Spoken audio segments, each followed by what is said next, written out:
Colegas, enquanto nós estamos em processo de votação, eu vou aproveitar aqui o tempo, já que a rotina de todos nós é um tanto quanto acelerada, e vou dar início aqui à leitura do meu discurso de despedida. Senhoras e senhores, em março de 2019, assumi o cargo de presidente da Comissão de Relações Exteriores e Defesa Nacional da Câmara dos Deputados, convencido da sua importância para o aprofundamento das relações do Brasil com o mundo. Já naquela oportunidade, experimentávamos mudanças que hoje se veem consolidadas. A nossa política externa rompeu com vícios e atrasos e hoje prioriza os verdadeiros interesses nacionais.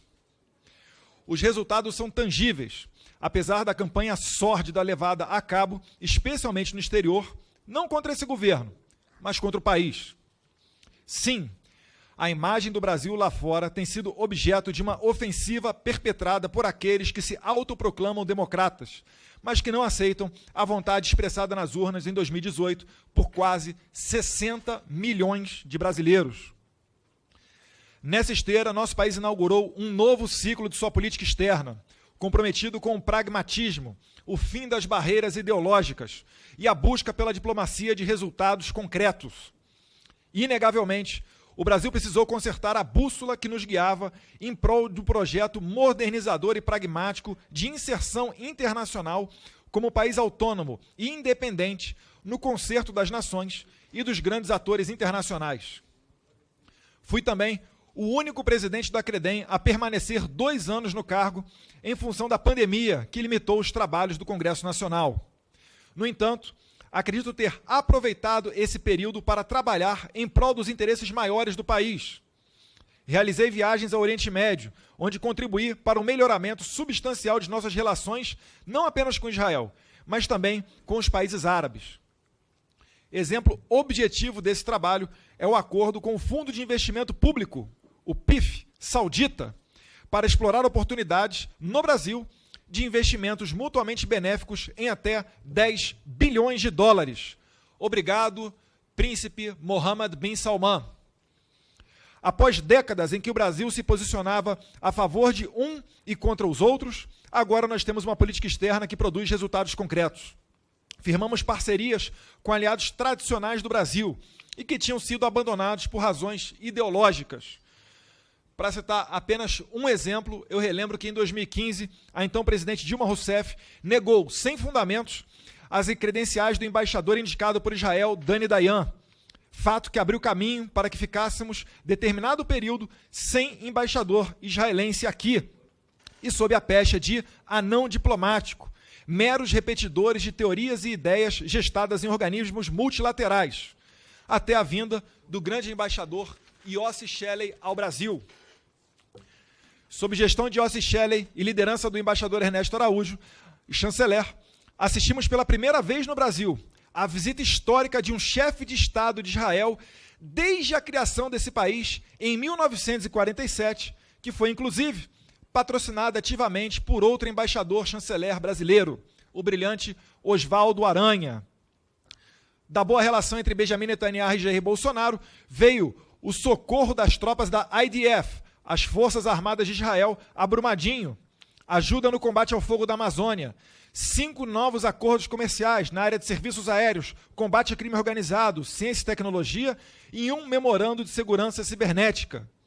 Esses acordos, prezado Aécio, agora estão sob a mesa do novo presidente da Comissão de Relações Exteriores. Desejo boa sorte a Vossa Excelência, pois são muito produtivos ao Brasil. E, mais recentemente, a cooperação no combate ao Covid, firmado com a internacional Hadassah Medical Organization, o Irilov Institute e o Instituto Weizmann, que até prêmio Nobel tem. Tudo isso na missão oficial que foi a Israel semana passada, oportunidades em que fomos recebidos pelo premier Benjamin Netanyahu, mesmo sem estarmos acompanhados do nosso chefe de Estado. E também tivemos, lateralmente, reunião com o presidente do Knesset, que é o Congresso de Israel. Nas mudanças dos rumos da inserção internacional do Brasil, a CREDEM não poderia e não ficou de fora. Tampouco teve papel secundário. Por isso, atuamos enfaticamente para torná-la ator pragmático e proativo, verdadeiro alicerce da condução da política externa brasileira, sem desrespeitar as prerrogativas constitucionais do Poder Executivo.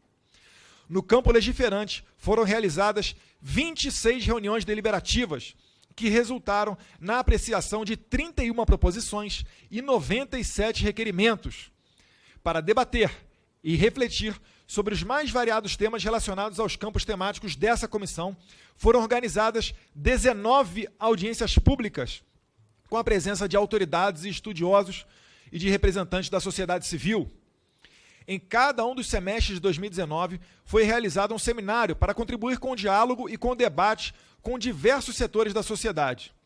No primeiro semestre, o Seminário Internacional Desafios à Defesa Nacional e o Papel das Forças Armadas discutiu as prioridades brasileiras no campo da defesa, sobretudo diante de um sistema internacional em veloz transformação e de cenários incertos e complexos.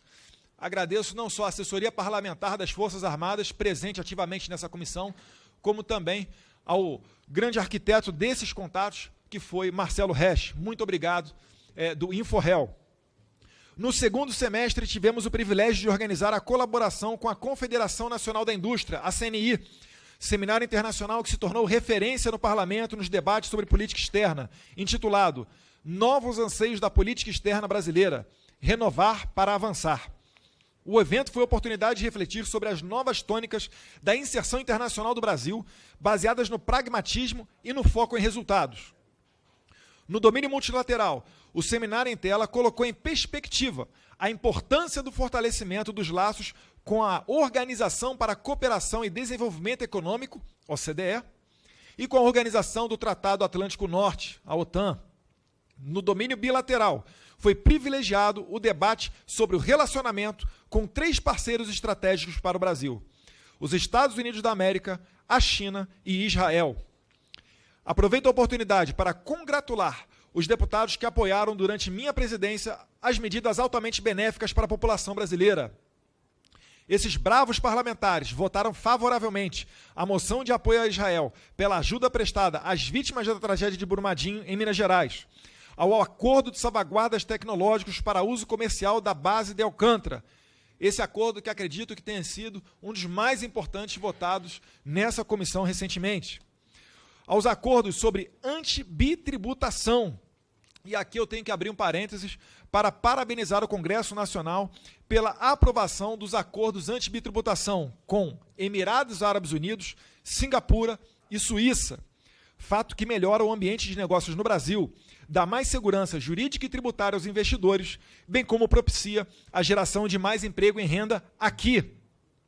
Agradeço também aos meus pares nesta comissão, aos acordos de serviços aéreos firmados com diversos países, ao Acordo de Cooperação Brasil-Chile no domínio antártico, aos requerimentos sobre as audiências públicas relativas à OCDE e ao 5G, bem como a bem-sucedida missão oficial de membros dessa comissão a Israel e ao Emirados Árabes Unidos, além de tantas outras matérias de interessante e relevante interesse público. Nessa comissão que foi a Israel e Emirados Árabes Unidos, nós tivemos aqui cerca de 20 deputados federais que demonstraram interesse em participar dessa comitiva oficial. Porém, o presidente da Câmara, à época, Rodrigo Maia, só autorizou a ida de 5. Sempre pautei minha atuação na defesa dos nossos valores, expressados na Constituição brasileira, especialmente em seu artigo 4º, que versa justamente sobre as relações internacionais do Brasil. Independência nacional quando rejeitamos todas as tentativas de relativizar a nossa soberania, prevalência dos direitos humanos ao condenarmos de forma objetiva as violações cometidas pelos regimes narcoditadores venezuelano e cubano, princípio da autodeterminação dos povos quando respeitamos as decisões adotadas internamente pelos demais países, princípio da não intervenção ao mantermos a pressão diplomática em lugar do emprego militar em situações como a crise venezuelana, igualdade entre os Estados, buscando sempre o melhor para o Brasil, inclusive ao questionarmos o papel e a força de atores não estatais na ordem mundial.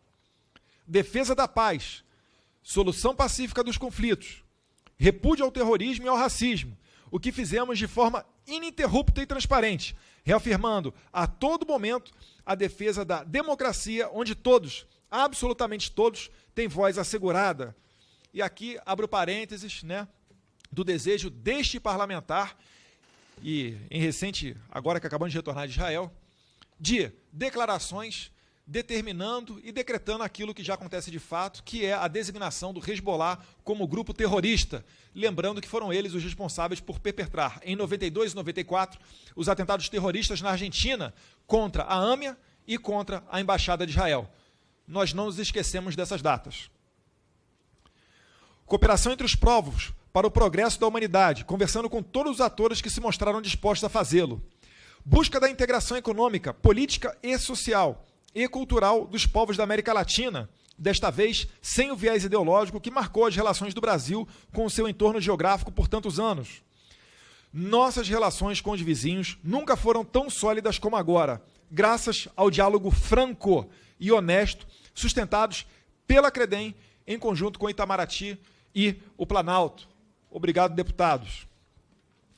Desde a campanha eleitoral de 2018, já defendíamos uma política externa que fosse capaz de contribuir para a transformação do Brasil ao resgatar a defesa dos principais paradigmas da diplomacia brasileira, como a soberania e a liberdade, a democracia e a abertura econômica e comercial do país.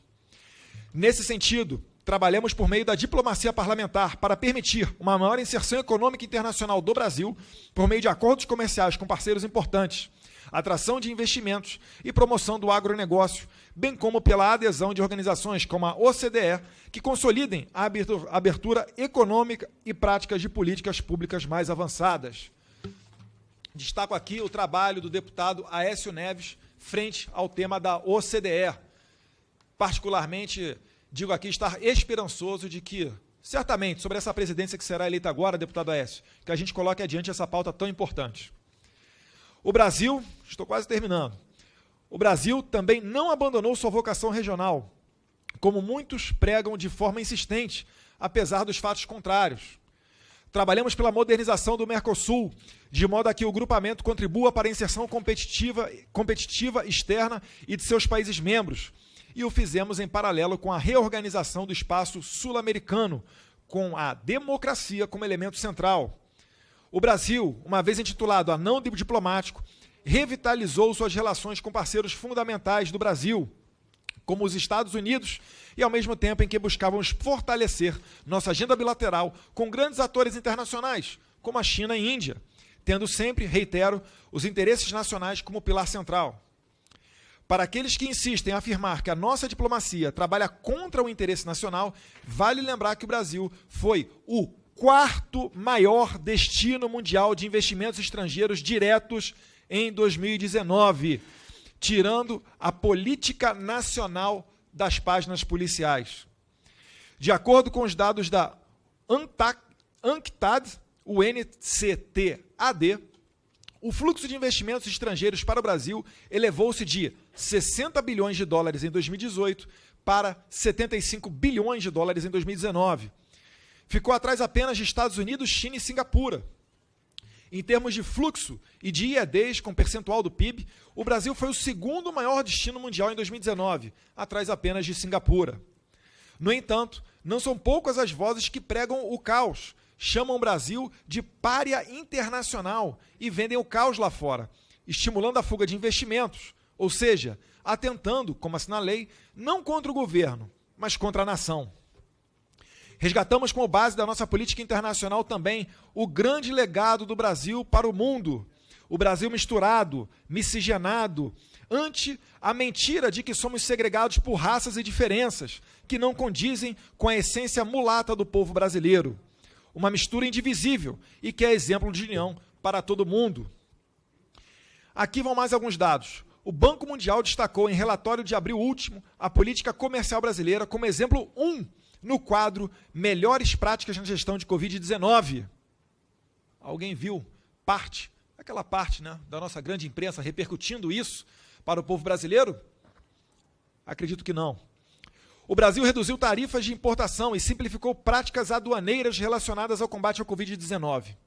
Já o Fundo Monetário Internacional, durante a chamada reunião de primavera de 2020, ressaltou positivamente as medidas emergenciais adotadas pelo Brasil no enfrentamento da Covid-19, com toda a atenção ao equilíbrio fiscal sustentado e ao prosseguimento das reformas estruturais. E não podemos deixar de mencionar a importância dos direitos humanos para o Brasil. Em outubro de 2019, o Brasil foi reeleito com expressiva votação para o Conselho de Direitos Humanos das Nações Unidas e continuará a ocupar assento no período 2020-2022. Com 153 votos recebidos de 193 possíveis, o Brasil foi o mais bem votado no grupo latino-americano e caribenho.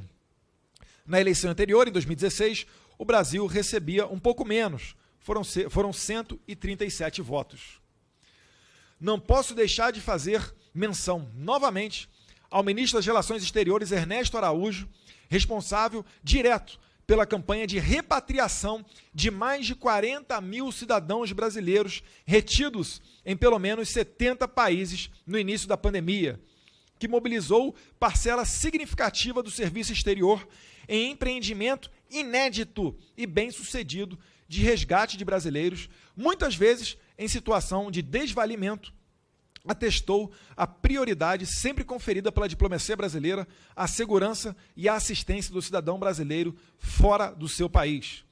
Mais de 8 mil brasileiros foram repatriados em 36 voos fretados diretamente pelo Itamaraty, fora outros voos.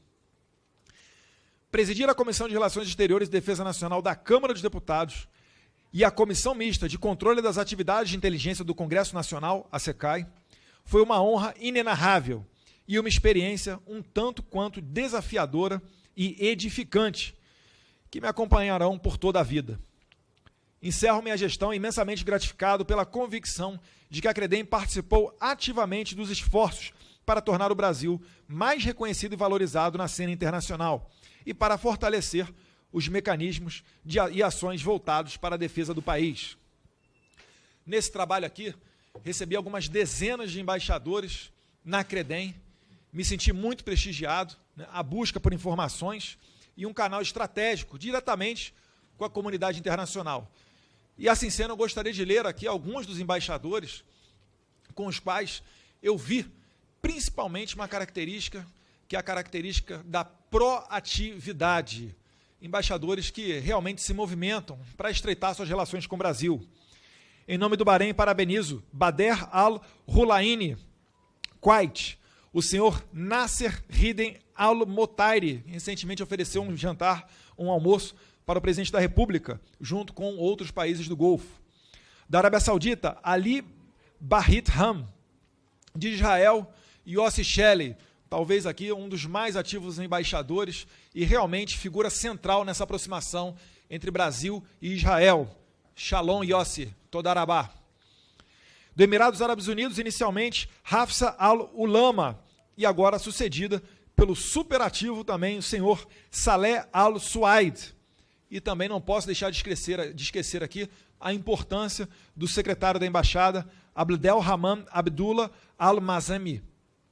Da Hungria, temos Zoltán Svirgrov, nome complicado. E também agradeço a deferência do chanceler da Hungria, Peter Zsatoró, e também do premier Viktor Orbán, que tão bem me receberam quando estive em minha visita pela Hungria, país que para mim é referência em várias áreas. Da Ucrânia, Tronenko, que junto com a embaixadora Fabiana tiveram um papel crucial também para que este presidente da Comissão de Relações Exteriores tivesse melhor ciência das relações referentes à Ucrânia. Da Índia, Suresh Reddy, a quem agradeço pela ativa participação na vinda da vacina de Oxford e outros insumos da Índia que tanto ajudam o povo brasileiro nesse momento de vacinação. Da Venezuela, Maria Tereza Belandria, também figura central quando o assunto é abastecer com informações fidedignas essa presidência. Do Chile, Fernando Schmidt. Da Argentina, inicialmente, o meu amigo Carlos Magarinhos, que hoje desempenha papel junto à exploração de gás em Vaca Muerta, que também vai propiciar ao Brasil economia e acesso a outros tipos de energia. Depois sucedido por Daniel Scioli, um embaixador que tem como característica principal ser um mediador, um pacifista. Da Austrália, Timothy Kane. Do Japão, o senhor Akira Yamada. Dos Estados Unidos, o brilhante Todd Chapman, que também muito ajudou no resgate das relações com os Estados Unidos. Um campo de oportunidades a perder de vista com esse que sempre foi o nosso principal parceiro econômico, exceto nos anos 30, quando o presidente Vargas se aproximou de Hitler e a Alemanha nazista virou o principal parceiro econômico do Brasil, e mais recentemente, a partir de 2019, quando a China se tornou o nosso principal parceiro econômico. Da Coreia do Sul, Lee Jong-wan, e da Colômbia, o embaixador Dário Montoya.